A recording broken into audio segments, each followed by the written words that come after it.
No tervitus kõigile! Tulin täna Kundasse ja jõe äärde, aga lähen siit tagurpidi tagasi. Sellist veetaset ei ole ma veel siin näinud.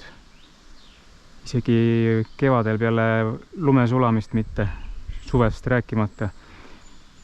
Seal, kus ma tavaliselt püüan, seal on praegu vesi põlve kõrguselt ja vesi on siin, kui praegu vaadata, siis siia kõrge kalda servani. Selline olukord siis siin praegu.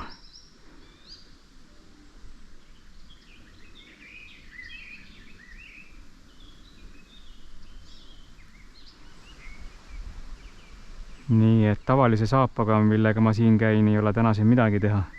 Siin leidsin ühe poolkuiva koha, aga kala ka ei ole.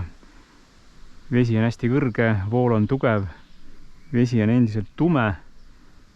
Ja täna igastahes veel tundub, et ahvenad ka ei ole. Igastahes ussi keegi ei tahtnud.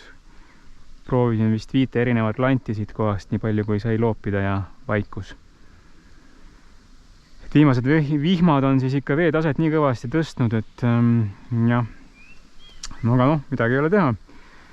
Nüüd vist enne ei olegi mõtet siia tulla, kui paar nädalat äkki kuiva peab. Puhkuseaeg. Puhkusele kavatsen jääda kuskil 15 juuli äkki. Ja siis tasub siia vaatama tulla. Aga hetkel jah, ainult pika kummikuga või kahladega. Nii et tuleb hakata vist kahlasid ostma. Aga okei, see selleks.